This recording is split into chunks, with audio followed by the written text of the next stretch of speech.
నమస్తే అండి. శివాజీ మహారాజు గారి జీవితంలో జరిగిన ఒక ఆసక్తికరమైన సంఘటన ఈ వీడియోలో మనం తెలుసుకోవడానికి ప్రయత్నం చేద్దాం. ఇతిహాసం ఛానల్కు మీరు వెంటనే సబ్స్క్రైబ్ అవుతారని చెప్పి నేను ఆశిస్తున్నాను.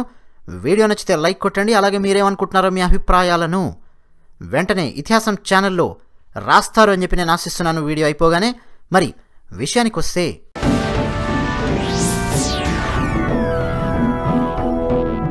శివాజీ మహారాజు గారండి ఆయన జీవితం మొత్తం మొఘలులతో యుద్ధం చేయడంలోనే గడిపారు. మొఘలు సామ్రాజ్యాన్ని చిన్నాభిన్నం ఎలా చెయ్యాలి అన్న దాంట్లోనే శివాజీ మహారాజు గారి జీవితంలో ఎక్కువ భాగం గడిచింది. ఎందుకు అనంటే, మొఘలులు మన భారతదేశాన్ని ఆక్రమించుకొని వాళ్ల సంస్కృతిని భారతదేశం నెత్తిమీదేసి రుద్దుతూ భారతదేశపు సంస్కృతికి సాంప్రదాయాలకు సమస్య సృష్టిస్తూ అల్లకల్లోలాన్ని సృష్టిస్తూ వస్తున్నారు. మొఘలులను ఓడించి అఖండ భారతావనిలో మళ్ళీ సనాతన సాంప్రదాయాన్ని నెలకొల్పాలి అన్నది శివాజీ మహారాజు గారి సంకల్పం. ఎప్పుడు యుద్ధాలు జరుగుతూ ఉండేవి. అయితే ఆశ్చర్యకరమైన విషయం ఏంటంటే, శివాజీ మహారాజు గారు ఎక్కడా కూడా ధర్మాన్ని తప్పేవారే కాదు. న్యాయ పోరాటం, ధర్మ పోరాటం చేసేవారు శివాజీ మహారాజు గారు. రకరకాల యుద్ధ పద్ధతులను ఎన్నుకున్నప్పటికీ ఎక్కడైనా సరే ధర్మానికి కాస్త సమస్య వచ్చినా సరే ఆయన అసలు ఊరుకునేవారే కాదు. 1667 కళ్యాణ్ అని చెప్పి ఒక ప్రదేశం ఉంది మహారాష్ట్రలో, కొంకణ తీరంలో ఉంది. అక్కడ ఇరాన్ దేశం నుంచి ఎంతోమంది వ్యాపారస్తులు వస్తూ ఉండేవారు. మొఘలులకు సంబంధించిన సర్దార్లు అక్కడ ఉండేవారు. ఆ ప్రాంతం నుంచి అండి అక్కడున్న ప్రజల నుంచి డబ్బులను కొన్ని సంవత్సరాలుగా కొల్లగొడుతూ ఉన్నారు మొఘలులు. ఆ డబ్బులన్నీ కూడా వాళ్ళ ఖజానాలో అక్కడ ఉండిపోయాయి. బంగారం ఉంది, వెండి ఉంది, ముత్యాలున్నాయి, వజ్రాలున్నాయి, ఎంతో సంపద ఉంది. ఆ సంపద మొత్తం కళ్యాణ్ ఆ ప్రదేశం నుంచి బాద్షాకి పంపించాలి, మరో ప్రదేశానికి పంపించాలి అని చెప్పి ప్లాన్ వేశారు మొఘలు సర్దారులు. ఆ కళ్యాణ్ ఆ కోట లోపల డబ్బాలలో మొత్తం బంగారం, వెండి, ముత్యాలు ఇవన్నీ సర్దారు. డబ్బాల నిండా నింపి ఇనుప డబ్బాలు, అలాగే చెక్క డబ్బాలు, వాటన్నింటినీ ఒంటెల మీద గుర్రాల మీద పెట్టి బాద్షాకి పంపించాలి అని చెప్పి ప్రయత్నాలు మొదలుపెట్టారు. ఈ విషయం శివాజీ మహారాజు గారి సైన్యాధ్యక్షులలో ఒకడైన ఆభాజీ సోందేవ్ ఆయనకు తెలిసింది. ఓహో, సంపద మొత్తం కొల్లగొట్టారు, ఇక్కడి నుంచి సంపదను తరలించబోతున్నారు, మనం ఈ సంపద తరలిపోకుండా చూసుకోవాలి అని చెప్పి ఆయన ప్లాన్ వేశారు. ఆయన 500 మంది మరాఠా యోధులను తీసుకొని అడవిలో దారిలో కాపు కాశారు. మొఘలు సర్దారులు ఒంటెల మీద గుర్రాల మీద ఎక్కించినటువంటి ఆ చెక్క డబ్బాలు, ఇనుప డబ్బాలతో సహా బయలుదేరారు. వాళ్ళ దగ్గర కూడా అండి వేలాది మంది సైన్యం పహారా కాస్తోంది ఆ సంపదకు. ఆ సంపద అడవి గుండా వెళుతోంది. వెంటనే అండి ఒక్కసారిగా మరాఠా వీరులు మెరుపుదాడి చేశారు. మొఘలు సైన్యాన్ని ఊచకోత కోయడం మొదలుపెట్టారు. ఒక్కసారిగా అడవిలో కకావికలం మొదలయ్యింది. మొఘలు సైనికులకు ఏం జరుగుతోందో అర్థమయ్యే లోపలే చాలామంది మొఘలు సైన్యాన్ని ఊచకోత కోశారు మరాఠా సైనికులు. ఇక కొంతమంది మొఘలు సైనికులు అక్కడి నుంచి పారిపోయారు, కొంతమంది గాయపడ్డారు. ఒక బీభత్స భయానకమైన యుద్ధం జరిగింది కొన్ని గంటల పాటు. మొత్తానికండి మొఘలు సైనికులు పారిపోయిన వాళ్ళు పారిపోగా ఇక మిగిలిన వాళ్ళు కొంతమంది లొంగిపోయారు. ఆభాజీ సోందేవ్ అక్కడికి వచ్చి అక్కడ ఉన్నటువంటి ఆ సంపదను మొత్తం తను స్వాధీనం చేసుకున్నాడు. ఆ డబ్బాలను తెరిచి చూస్తే వాటి నిండా బంగారం, వెండి, నాణేలు, ముత్యాలు, వజ్రాలు, వైఢూర్యాలు, మరకతాలు, మణులు ఇవన్నీ ఉన్నాయి. దాంతోపాటు ఎన్నో ఆయుధాలు కూడా ఉన్నాయి. వాటన్నింటినీ ఆయన స్వాధీనం చేసుకున్నారు. వాటిని స్వాధీనం చేసుకున్న తర్వాత అక్కడే ఒక పల్లకీ కూడా ఆయనకు కనిపించింది. ఏంటబ్బా అని చెప్పి వెళ్ళి చూస్తే ఆ పల్లకీలో ఒక అమ్మాయి కూర్చొనుంది. ఎవరా అమ్మాయి అనంటే, ఆ కళ్యాణ్ దుర్గానికి సంబంధించినటువంటి ఒక అమ్మాయి.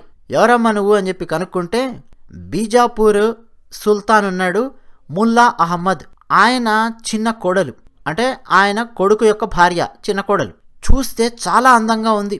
ఎక్కడి నుంచో, మరి ఇరాన్ నుంచి వచ్చిందో ఎక్కడి నుంచి వచ్చిందో తెలియదు, ఆ కోడల్ని ఎక్కడి నుంచి తెచ్చుకున్నారో కానీ చాలా అందంగా ఉంది. ఒకసారి చూసి, ఆహా నా పంట పండింది, శివాజీ మహారాజు గారికి ఈరోజు ఇలా జరిగిందని చెప్తాను, ఈ సంపద మొత్తం తీసుకెళ్ళి మహారాజు గారికి ఇస్తాను, దాంతోపాటు ఈ అందమైన అమ్మాయిని కూడా శివాజీ మహారాజు గారికి నేను కానుకగా సమర్పిస్తాను.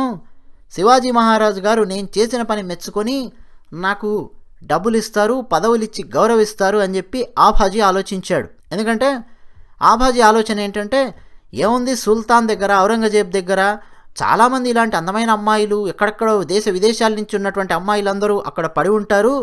శివాజీ మహారాజు గారి దగ్గర లేరు. ఈమెను తీసుకెళ్లి శివాజీ మహారాజు గారికి ఇస్తే శివాజీ మహారాజు గారు ఈమెను పెళ్ళైనా చేసుకుంటాడు, లేకపోతే శివాజీ మహారాజు గారి కాళ్ల దగ్గర దాసిలాగా పడి ఉంటుంది అని చెప్పి ఆభాజీ ఆలోచించాడు. అక్కడి నుంచండి ఆ సంపదను అలాగే ఆ అమ్మాయిని తీసుకొని పూణేకి వచ్చాడు. శివాజీ మహారాజు గారు అప్పుడు పూణేలో ఉన్నారు, కోటలో. సామాను మొత్తం శివాజీ మహారాజు గారి ముందు పెట్టాడు. శివాజీ మహారాజు గారు మరాఠా సైనికుల ధైర్య సాహసాలను మెచ్చుకున్నారు.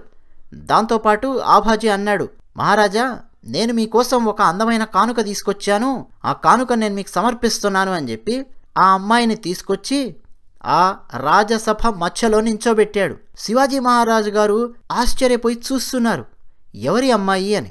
మహారాజు గారికి తనను మెచ్చుకుంటారు కదా అని చెప్పి ఆభాజీ చెప్పాడు, మహారాజా, ఈవిడ మనం ఎవరినైతే ఓడించి గెలిచామో ఆ వ్యక్తి యొక్క కోడలు. చూశారు కదా ఎంత అందంగా ఉందో ఈ అమ్మాయి. ఈ అమ్మాయిని నేను మీకోసం కానుకగా తీసుకొచ్చాను. మీరు కావాలంటే పెళ్ళైనా చేసుకోండి, మీరు ఏమైనా చేసుకోండి, మీ దగ్గర దాసీలాగా పెట్టుకుంటారో ఇక మీ ఇష్టం. ఈమె నేను మీకు ఇస్తున్న గిఫ్ట్ అని చెప్పి అన్నాడు ఆభాజీ. శివాజీ మహారాజు గారండి చెవ్వున సింహాసనం మీద నుంచి లేచి సింహంలాగా గర్జించారు. ఆభాజీ, బుద్ధుందా నీకు, సిగ్గుందా నీకు? మొఘలులు మన దేశంలో మన స్త్రీల మీద ఏ స్థాయిలో వాళ్ళు దారుణాలు చేస్తున్నారో అవన్నీ మనకు తెలుసు. దానికి వ్యతిరేకంగా మనం పోరాడుతున్నాం. ఇక్కడున్నటువంటి మన స్త్రీలను, మన సంపదను, మన గోవులను, మన భూమిని, మన సంస్కృతిని, మన సంప్రదాయాన్ని కాపాడడం కోసం మనం ధర్మ పోరాటం చేస్తున్నాం. మొఘలుల మీద మనం పోరాటం చేస్తున్నాం. మొఘలు స్త్రీల మీద కాదు. ముస్లిమ్స్ మన దగ్గర ఎంతోమంది ఉన్నారు ఈ సమాజంలో, వాళ్ళ స్త్రీల మీద కాదు మనం ప్రతాపం చూపించాల్సింది. మొఘలులు మన దేశంలోని గ్రామాల మీద పడి ఎందరో స్త్రీలను ఎత్తుకుపోతున్నారు, దారుణాలకు ఒడిగడుతున్నారు. అవన్నీ చూసి మనం బాధపడుతున్నాము. అందుకు వ్యతిరేకంగా మనం పోరాటం చేస్తున్నాం కదా. మనం కూడా అలాంటి పనే చేస్తే వాడికి మనకు తేడా ఏముంటుంది? ఈ మాత్రం నువ్వు ఆలోచించలేకపోయావా? నా మనసులో ఏముంటుంది, నేనేం ఆలోచిస్తున్నానన్నది. నువ్వు ఇంత ధైర్యంగా ఈ అమ్మాయిని తీసుకొచ్చి ఇలా నా ముందు నించోబెట్టి మీకేం కావాలంటే అది చేసుకోండి మహారాజా అని చెప్పి ఇంత ధైర్యంగా నా ముందు నువ్వు నిలబడి ఎలా మాట్లాడగలుగుతున్నావు? ఇదేనా ధర్మం అంటే? ఇదేనా భారతీయ ధర్మం అంటే? ధర్మాన్ని కాపాడడం కోసం, సమాజాన్ని కాపాడడం కోసం మనం కంకణం కట్టుకున్నాం. ఈ భారత భూమి మీద ధర్మాన్ని కాపాడడమే మన కర్తవ్యం. స్త్రీ అనేది మన మిత్రుడికి సంబంధించిందైనా, మన బంధువుకు సంబంధించిందైనా, మన ఇంటికి సంబంధించిందైనా, మన శత్రువుకు సంబంధించిందైనా, ఈ దేశానికి సంబంధించిందైనా, విదేశానికి సంబంధించిందైనా, ఏ కులమైనా, ఏ జాతి అయినా, ఎవరైనా కానీ స్త్రీయే. ఆమె గౌరవాన్ని కాపాడాల్సినటువంటి బాధ్యత మన మీద ఉందా లేదా? మనకు రామాయణం, మహాభారతం ఇవన్నీ మనకి ఏం నేర్పించాయి? ఏం నేర్చుకున్నావయ్యా నువ్వు? ఇది కాదు కదా మనం ప్రవర్తించాల్సిన విధానం. స్త్రీ అంటే అమ్మతో సమానం. స్త్రీని పూజించాలి అని చెప్పి మన దేశంలో చెప్తూనే ఉంటారు కదయ్యా. దాని అర్థం ఏమిటి? ఇలా పరస్త్రీలను మనం తీసుకొని వస్తే వాడికి మనకు తేడా ఏముంటుంది? స్త్రీని రక్షించడం మన కర్తవ్యం.